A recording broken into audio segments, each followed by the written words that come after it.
বন্ধুরা, যমুনা বহুমুখী সেতুতে কম বেশি আপনারা সবাই ভ্রমণ করেছেন, কিন্তু নতুন যে রেল সেতুটি নির্মাণ হয়েছে সেখানে কিন্তু অনেকে ভ্রমণ করেছেন, আবার অনেকে করেনি। আজকে আমরা দেখব যে এই নতুন রেল সেতুতে আমাদের এই পার থেকে ওপারে যাইতে কত মিনিট সময় লাগে। এর আগে কিন্তু আমাদের যমুনা সেতুতে পারাপার করতে 14 মিনিটের মতো সময় লাগছিল। এখন দেখেন এখানে আমাদের 12টা 31, কিন্তু এই সেতুতে কত মিনিট বাজে এটাই আমরা দেখব। তো আপনাকে সম্পূর্ণ ভিডিওটি দেখতে হবে।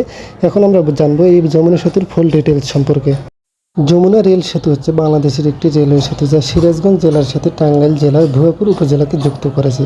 যমুনা নদীর উপর যমুনা সেতু 300 মিটার উত্তরে অবস্থিত। এই সেতুটি বাংলাদেশের দীর্ঘতম রেলওয়ে সেতু, যা 2025 সালে 12 ফেব্রুয়ারি থেকে প্রথম এতে যাত্রীবাহী ট্রেন চলাচল শুরু হয়।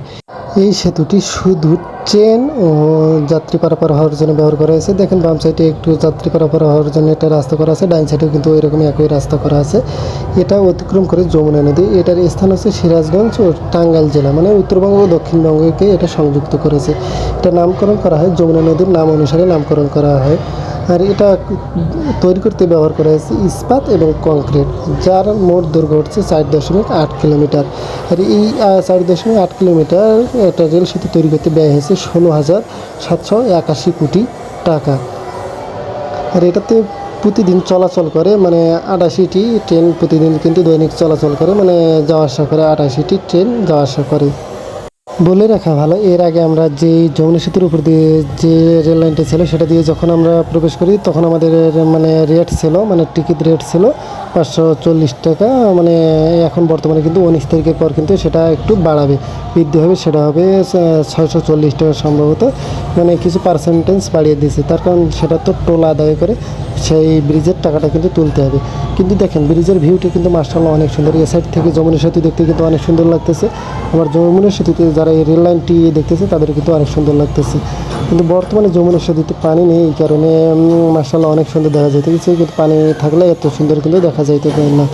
দেখেন চরগুলো কিন্তু মাশাআল্লাহ অনেক সুন্দর, কিন্তু এই ব্রিজের যে ট্রেনটা এত দ্রুত যাইতেছে, কিন্তু বাতাস আমাদের কিন্তু প্রচুর, মানে বাতাস এত জোরে বইতেছে, আমার চুলগুলো দেখেন মানে সবগুলো কিন্তু এলোমেলো হয়ে গেছে। আর আমি কিন্তু কোনো ক্রমে কিন্তু ফোনটা ধরে রাখতে পারতেছি না, তার কারণে একটি 19-20 হলেই কিন্তু ফোনটা কিন্তু পড়ে যাবে, এত বাতাস বইতেছে।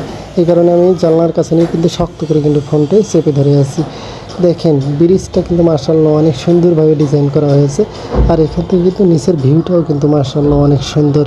আপনি যদি একদিন হলো ভ্রমণ করেন তখন দেখতে পারবেন যে ভিউটা আসলে কত সুন্দর। আমি কিন্তু সেটা বলে বোঝাতে পারবো না। কিন্তু অলরেডি প্রায় 2.5 থেকে 3 মিনিট বাজে, এখন কিন্তু আমরা চলে আসছি মানে মাঝ বরাবর। দেখেন আমরা কিন্তু অর্ধেক রাস্তার মতো চলে আসছি। কিন্তু দেখেন এখানে যে যদি পানিটা বোঝাই থাকতো তখন এখানে থেকে ছোট ছোট বোটগুলো যখন যাতায়াত করে তখন কিন্তু আরও দেখতে ভালো দেখা যেত। দেখেন নদীর মাঝখানে কিন্তু একটা নৌকা, এভাবেই কিন্তু সেগুলো দেখলে আর কিন্তু ভালো লাগে। আর নিচে দেখেন একটা নৌকা, মানে এখনও কিন্তু তারা কাজ করতেছে। দেখেন এখানে কিন্তু অনেক লোক কিন্তু ঘুমায় আছে, মানে যেখানে যাত্রী মানে যাতায়াত করায় সেই রাস্তাতে কিন্তু তারা ঘুমিয়ে আছে। দেখুন অলরেডি কিন্তু আমরা শেষের পথেই চলে আসি।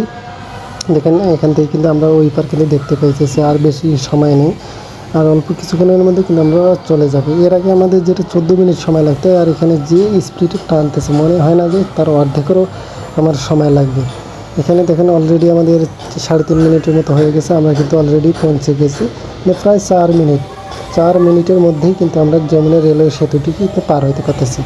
মানে 4.8 কিলোমিটার আমাদের পার হইতে ফুল কিন্তু 4 মিনিট। দেখেন আমরা কিন্তু 31-এ চড়ছিলাম, এখন কিন্তু 35 বাজে, অলরেডি কিন্তু আমরা পার হয়ে গেছি। মানে ফুল 4 মিনিট আমরা এই যমুনা রেলের সেতুটি পার হইতে আমাদের লাগবে। দেখেন এই সাইডের ভিউটাও কিন্তু মাশাআল্লাহ অনেক সুন্দর, কিন্তু এখানে যদি গাছপালা থাকতো আরও কিন্তু সুন্দর দেখা যাইতো। কিন্তু আমি দেখি যে শহরে কিন্তু কোনো জায়গায় কিন্তু তেমন কোনো গাছপালা থাকে না, গাছপালা থাকলে কিন্তু আসলেই একবারে জোশ লাগতো। আর আপনি যদি নতুন ভিডিওটি দেখে থাকেন অবশ্যই শেয়ার করে দেবেন আর অন্যকে দেখা